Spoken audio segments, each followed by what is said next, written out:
Hey, this is Matt. Once again, welcome back to another video. It's another paid request. This time for Joseph, who wanted me to rank the Peter Hyams films, at least all the ones I've seen. And thank you for that. For those interested in any type of videos, feel free to send it either directly to my PayPal or join my Patreon. Both links are down below in the info box. Now, Peter Hyams, I would say, is one of my favorite directors. He would be in my top 10 because a lot of his filmography I enjoy. I would say out of the 22, he's made about 22 movies. There's 11 I like. There's 3 that I could tolerate. There's 2 I'm not a fan of. And then the other 6 or so I haven't seen. So, pretty good track record. But I've seen 16 of his movies, and to rank them, my favorite is End of Days. I saw in the theater. I always thought it was underrated. It was great to see Arnold in this big budget action horror film where he kicks the devil's ass. That's just my kind of movie. I like that Arnold tried to play a different character where he's a little bit more emotional. Not that he hasn't done that before, but it was still nice to see here where his wife and kid has been killed. He's depressed. But then he's trying to deal with his work as a bodyguard. I liked his buddy, played by Kevin Pollak. I like the banter they had with each other. Stop being a pussy. It's just a scratch. Gabriel Byrne does a great job as the devil. He definitely has that charisma where he's just having fun being evil. It's just such a great time for him doing all this. I like that they took the big budget approach. So you have like these big action set pieces, whether it be Arnold's character being hung from a helicopter as he's trying to chase and grab this guy, or these fight scenes where there's an old woman possessed. So Arnold's trying to stop her and throws her ass right into the glass. At times it's decently violent. And there's a bit where the devil punches a hole through someone's head. Yeah, once in a while a CGI if it happens, it's not the best. Like a guy that, I guess, made out of crystals or something, and he kind of falls apart, and he's kind of looking at the girl. Robin Tunney, she's there. I could deal with her. She's not the best, but she's not the worst.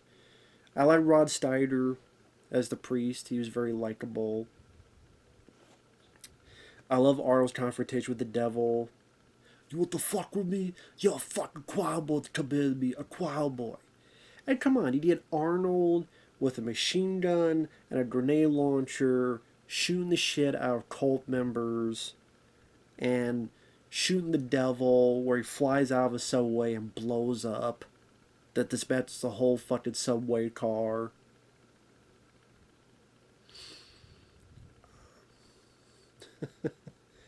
Or when he tricks the devil, fuck you, and throws the devil off the damn out of the apartment.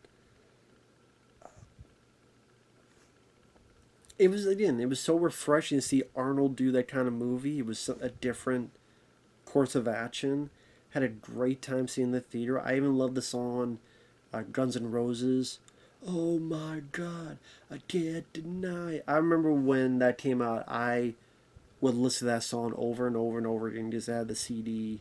Because it was in the trailer I saw, and then like, wow, I gotta go see this movie. I had a great time with it. I still have a great time with End of Days. I think it's Arnold's most underrated movie for me. Never really understood the hate it got. Never understood it. Number 2, I put Timecop. Really the closest Van Damme got to a movie that could have become a franchise. If Van Damme had kept his head on straight, and wasn't on the drugs, I think this could have been his franchise. Like Stallone had Rocky and Rambo, Bruce Willis had Die Hard, Arnold had Terminator. This could have been Van Damme's Time Cop 2, Time Cop 3. I really do think that could have been the case. But Sally, he did a couple films that didn't do well. His behavior, his drug usage, whether it be on Street Fighter, whether it be on Sudden Death, didn't help matters. The films then bombed. Doing ego projects like The Quest, where he directed it, which he wasn't ready for it. It's too bad. And then saying no to the deal because he wanted 20 million, which he did not deserve. I'm sorry. He did not deserve $20 million per picture because his films were not making that much to deserve it. Jim Carrey's films were making over $100 million at least in the US alone. Van Damme's best Timecop, how much did that make in the US? I mean, I enjoy this film, but how much did this movie make in the US? Let's see. $45 million.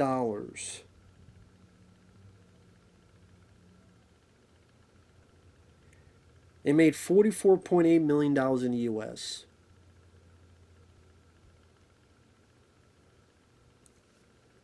For a worldwide total of 101 million. Think about that. Now that was very good and high for Van Damme stuff.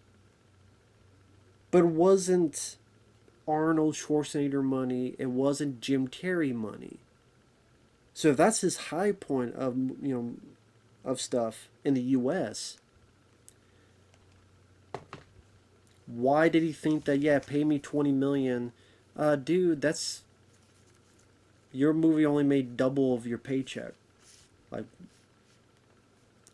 if your movie started making over 100 million in the US alone, then you would have been getting that. But again, he admitted later on that that was a mistake and the drugs didn't help in his decision making. But Timecop, it was a great, and even I didn't realize just how low it was in the US. I thought it was like maybe 60, 70 million in the US. No, 44, 45 million? That's, compared to a lot of them, it's not a lot. But for Van Damme, that was a decent sized hit.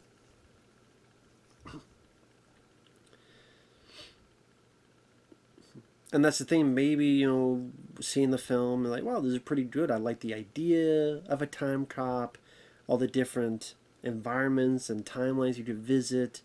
You got the Van Damme action. You also got a nice little dramatic story about what happened to his loved one and how, if I can't go back to save her, this sumbitch not going back to steal money. Ron Silver, you'd always count on him to play a bad guy.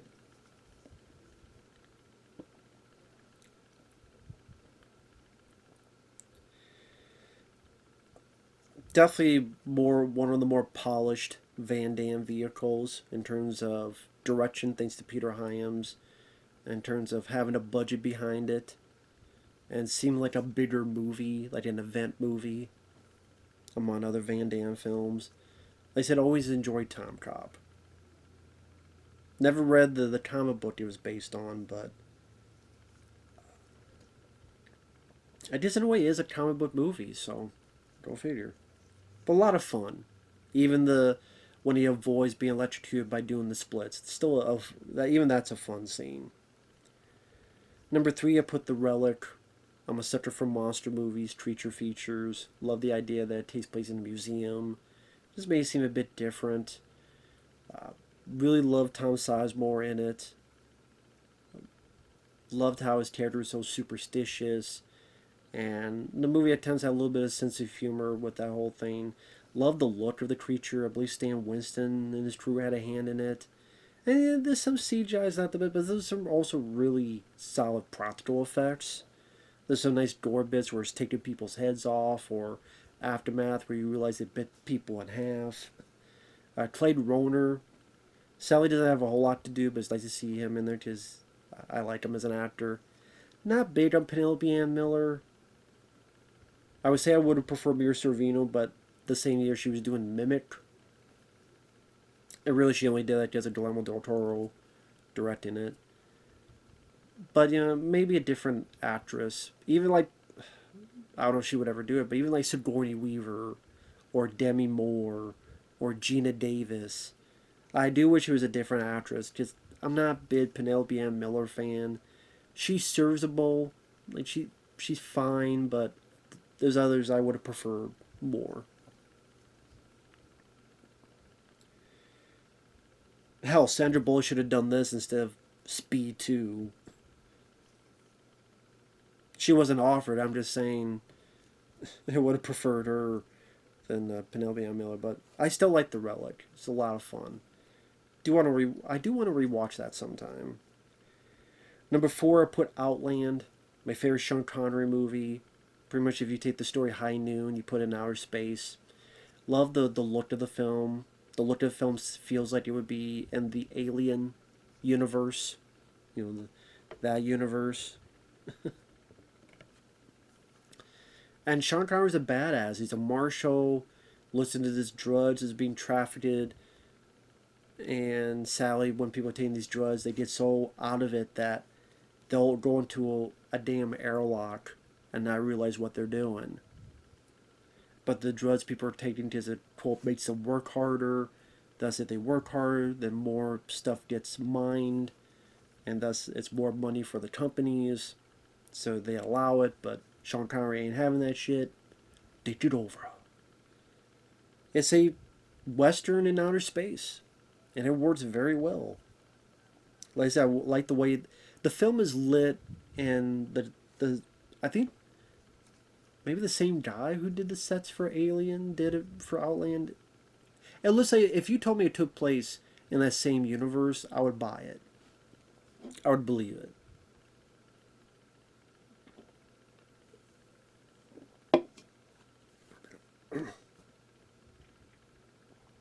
In fact, if someone was I just see someone editing that, like editing, take the scenes from Outland, but edit the xenomorph into it. I think they could do that fairly well.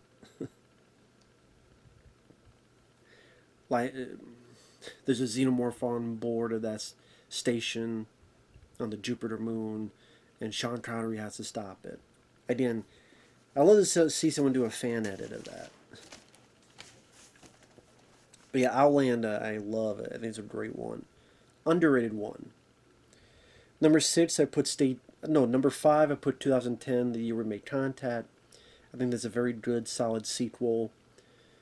Some days I say I probably like that even more than 2001, just because it's more straightforward, and Roy Scheider, really liked him as an actor. You got him, you got John Lithgow.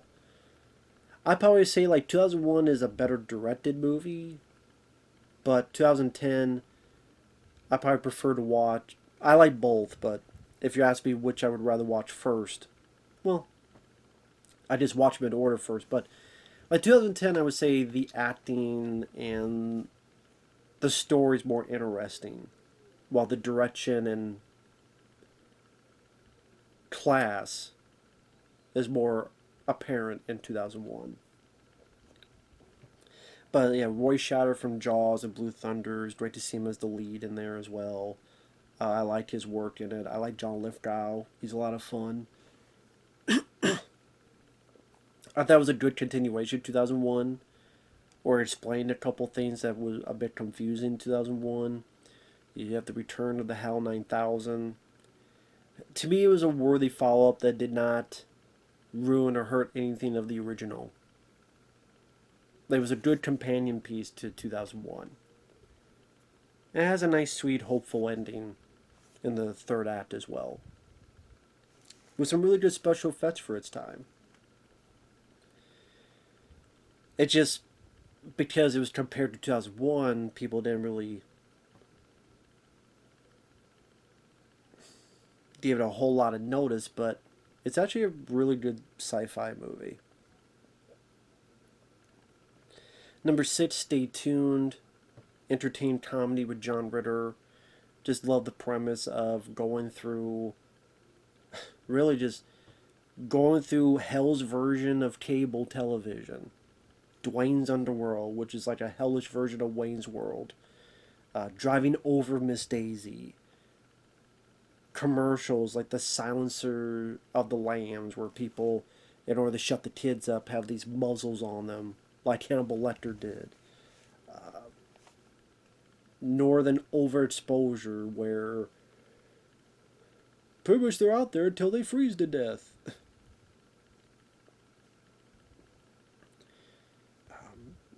It's just very creative, very inventive way of doing it. John Ritter is a whole lot of fun, greatly missed. It does have Jeffrey Jones, who's a piece of shit because he loves the little kitties too much, but he does play pretty much the devil or version of the devil, so I guess that's appropriate actually. Like I said, Stay Tuned is one of those movies that definitely has gotten a cult following throughout the years, and so it would have been nice for John Ritter to be around. Well, that's a film. If I had to ask him one movie, it'd be about Stay Tuned. Just a very clever film that didn't get the due that it deserved. Number 7, Narrow Margin, solid thriller. It's a remake, but never saw the original. Pretty much Gene Hackman is protecting this lady, and they have to get on this train while they're being chased by the bad guys, and then pretty much they have to survive. Sometimes they have to get off to work around, and I don't. I haven't seen the film in a while, but it's a like I said, it's a pretty good thriller. Gene Hackman is, of course, great as always. One of my favorite actors. Honestly, Peter Hyams definitely, because he's a cinematographer, he knows how to shoot his movies to look as good as they possibly can. And it's a good suspense thriller with some decent action set pieces. Like when Gene Hackman and his partner are talking with this girl and they get shot at by helicopters and they are right to the truck and escape from these helicopters. Some nice set pieces in there. So if you like your thrillers, Narrow Margin's definitely a good one to showcase to check out. Number 8.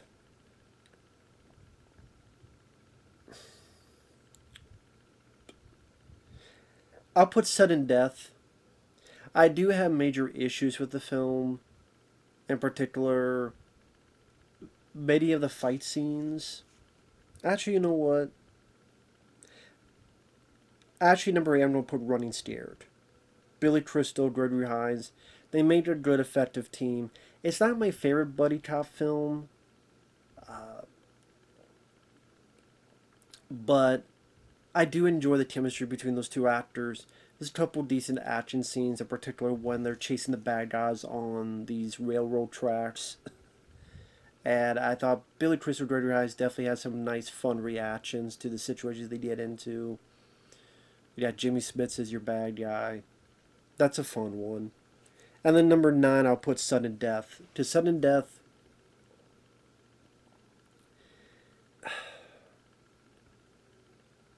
a lot of the fight scenes, you could tell Van Damme's not doing them. I'm a big Jean-Claude Van Damme fan. But in that one in particular, I love the premise. As goofy as it is, it's Die Hard about a hockey rink. Okay, I'm a sucker for those Die Hard scenarios. There's definitely a budget behind it. Just some well done pyrotechnics. The whole finale with the helicopter falling into the hockey rink. Great model work and such. The Van Damme being a firefighter.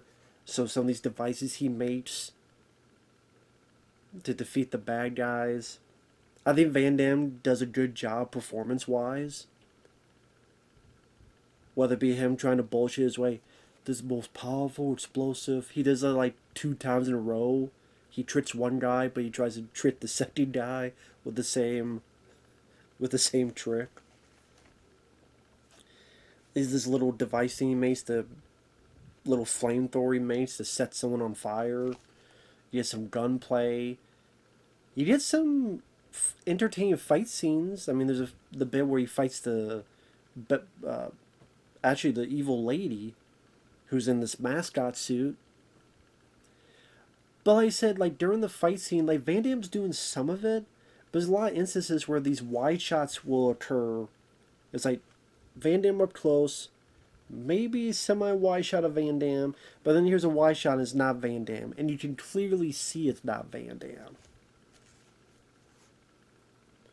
Now, whether they had Van Damme do a couple things, but he was, I don't know. That's one movie I would ask Peter Hyams, but he would be, I'm sure, a question he wouldn't like to answer. But I'm like, there's a lot of wide shots where it's not Van Damme. It's clearly you could tell what happened. Was it the drugs? Was he too tired and he didn't want to shoot the rest of it? Was it somehow you guys were behind on the schedule?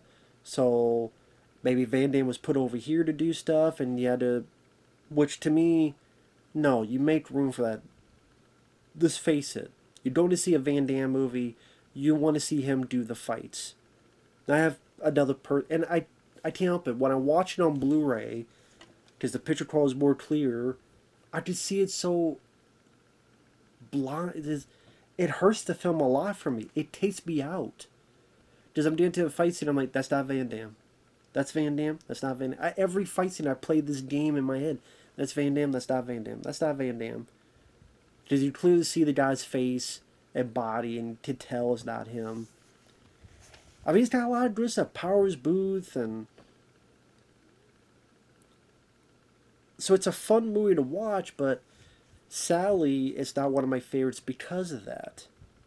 If Van Damme did all his fights 100%, then I would care more. As in, it would be higher on the list. Like, easily, if that was the case, this would probably be in my top 5 on this list. But because of that, it brings it down quite a few. But I still liked it. It's still fun. It's just, that's a bit detriment. So number 10, I put The Star Chamber. Good thriller, Michael Douglas. Makes you think a little bit about the justice system and is it right or wrong to punish the guilty? What if there's this group of people that when the law doesn't work out the best and some of these people are let go when they shouldn't be? Well, is this chamber right enough to serve as judge, jury, and executioner? Like the official court system failed, where the new court system. But then what if you judge someone the wrong way? They didn't really do the crime that you thought they did. So it gives a little bit of food for thought in terms of the story. And Michael Douglas does a good job. That was a nice little surprise, The Star Chamber. Number 11, I put Enemies Closer. I mean, Tom Everett Scott is not my first, second, or third pick as the lead. I don't mind Orlando Jones. I kind of wish Orlando Jones was the lead instead of this criminal guy. Either I wish the roles were reversed, or maybe Orlando, or maybe like someone else as the lead guy. It's fun to watch for Van Damme. It's a short film. It goes by pretty quickly. Tom Everett Scott isn't bad. Orlando Jones is definitely not bad, but it does seem a little bit of, I don't know, miscasting. But Van Damme, it's like Van Damme doing his version of Joker. He's the villain, he's laughing, he's having a good old time, he's a vegan, these little jokes and snide remarks, and he's having a ball with it. He's having a complete ball. And it's definitely, of the list, if you didn't tell me that was Peter Hyams directing it, I never would have guessed. In a way, it seems like the most un-Peter Hyams film on the list, but it is. But yeah, Enemies Closer, I still had some fun with it, in particular because of Van Damme. Now, 12, 13, and 14 are films that I think are okay or so-so. Number 12, I put The Presidio. I don't remember too much about it other than Sean Connery reteams with Peter Hyams once again after Outland, and Mark Harmon. For what I remember, the story was that Sean Connery did the film because he thought Kevin Costner was going to star in it, because they had worked together on The Untouchables, and he liked working with Kevin Costner. But then Costner bailed out, and instead he got Mark Harmon. which Mark Harmon did fine. But it's like one of those movies that it's okay, but I think Meg Ryan's in the film. I think she plays Sean Connery's daughter, but she's also gone on with Mark Harmon's character, who's a cop. I think Sean Connery's in the military. Vague memories. I don't remember a whole lot about it other than I think it was just okay. Same with number 13, Capricorn 1. I think I saw it.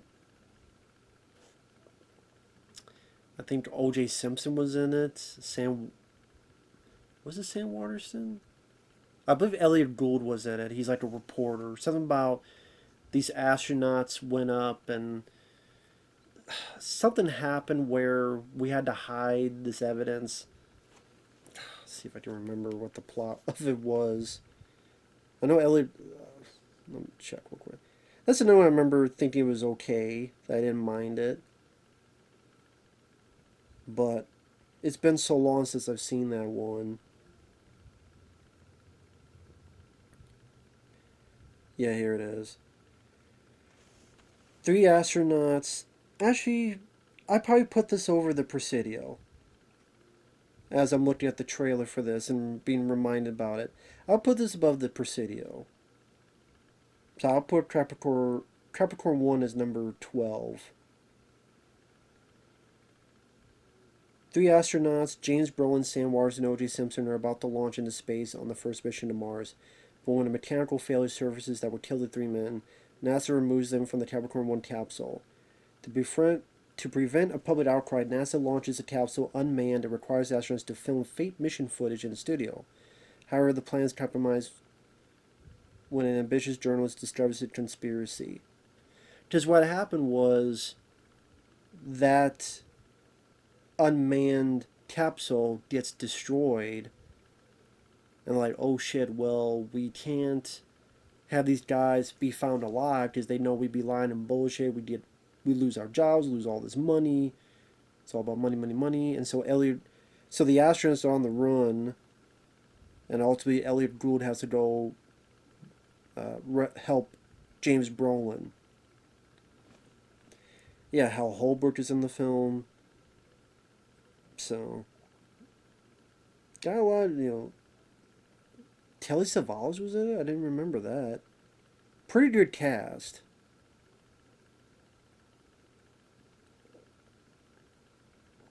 So,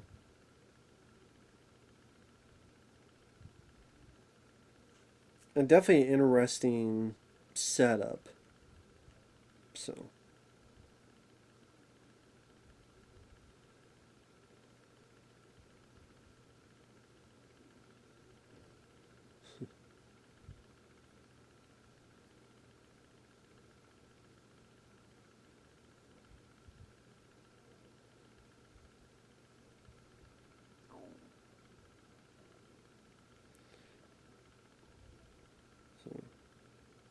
Yeah, a bit more of a thriller, I would say, that film. So it's been a while since I've seen it, but remind me a little bit as I'm watching the trailer there.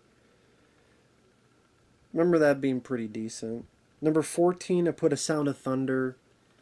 In all essence, it is a bad movie, but it's more an unfinished movie, because that was a film that was beleaguered with problems. Weather destroyed a lot of the sets. The studio behind it kind of fell apart, and then there's no more money, so they couldn't finish it. So a lot of the effect sequences, they are not finished, and you clearly tell they're not finished. So what you're watching is a rough cut of the film. So the effect scenes are not nearly finished. There's scenes of the city that are just in really rough stages. It's like a glorified work print in a way. So it's interesting to watch on that front. And as a goofy, big budget B movie, I don't mind the idea, which is we're able to go back in time, but we have these rich people pay for the experience. So you go back and look at the dinosaurs, but do not step off this thing, because as long as you're here, it doesn't affect the time. Something happens, someone steps off, one little thing like a flower or something they step on, and it's the butterfly effect. That might have been a butterfly they stepped on, but it's a butterfly effect. So now the world has changed. There's all these different creatures and monsters, and it becomes a little bit of an action horror movie. Oh, I forgot what the guy who starred in it. Edward Burns. Didn't mind him as an actor. You have Ben Kingsley in the movie. So I don't mind the idea. I think some of the set pieces could potentially be fun. Again, in a big budget B movie way. But, like I say, it would be nice to have seen it finished. I think, I'm not saying it would be a classic still, but it's definitely interesting to look at knowing the backstory of the film. Again, can't call it good, but it's interesting to me. And then the last two that I saw was number 15, 16, it's The Musketeer and Beyond a Reasonable Doubt. Beyond a Reasonable Doubt is the worst Peter Hyams film I've seen. And I have reviewed the film. I don't know if the review is still up. That also has Michael Douglas in it, that Peter worked on the Star Chamber. Just a very lousy, boring crime drama where they think Michael Douglas did this, then really something else is going on. It felt more like something that... It definitely felt like a direct-to-video movie. Just very boring. Michael Douglas felt wasted in it. I remember I just thought the movie was shit. I don't remember much about it, honestly. It's hard to remember all these movies. And The Musketeer I put number 15 because I did what the gimmick was and maybe it could be interesting, but it just fell flat. The gimmick being, what if you take Hong Kong type of fight scenes? Like that type of Crouching Tiger, Hidden Dragon, those type of fight scenes, but it was the days of the Musketeers. The Three Musketeers era. So that's what the trailer literally is, just how these fight scenes where people like flipping off of ladders, and there's like two white guys, and the wide shots, they're obvious stunt doubles going from one to the other and flipping 8 times on the ladder and flipping. I mean, yes, we know a lot of this is done with wire work, even with kung fu movies. But the fact these actors and like the lead guy, I remember being flat and bland, and I don't know if that guy even did anything after. Maybe you can enjoy some of the fight scenes, but there's really nothing else left to enjoy in terms of story or characters or anything of the sort. And even then, like, you watch the fight scenes, maybe try and, if you're into that type of stuff, wire work action. If you're not, then you're not going to like it either. If you're really into wire work action, then you probably be like, I'd just rather watch a kung fu movie. Or it's a gimmick, but it's a gimmick that seems cool at first, but then you're thinking, was anyone really asking for this? Was anyone really asking for a wire work kung fu musketeer movie? I don't know if anyone was really asking for that. Kung fu, but no Asians in it. But, like, again, was anyone really asking for this movie? I mean, maybe it was just more straightforward and entertaining, and went in with the ridiculous of the whole thing. You had like a really charismatic lead guy. Maybe that would help a lot. It would help a lot, but and just be the junk food you want to be, but instead it wasn't, and just came off as rather one of those movies that. Do I have the film? Do you think it might have been one of those movies I got for like $1? You know what? I probably threw it away. Or I sold it, I should say. Yeah, I probably sold it. It was one of those movies I remember buying the DVD for $1 and then I just sold it because I'm like, whatever. Really, if you just watch the trailer, you get all the highlights of the movie in the trailer. It's one of those movies. You want to see what's in the movie, watch the trailer, and you've seen the movie. Anything worth a shit in the movie. So, go figure. But with that said, thanks for watching. Take care. Did you ever quit the ranking for Joseph from favorite to least?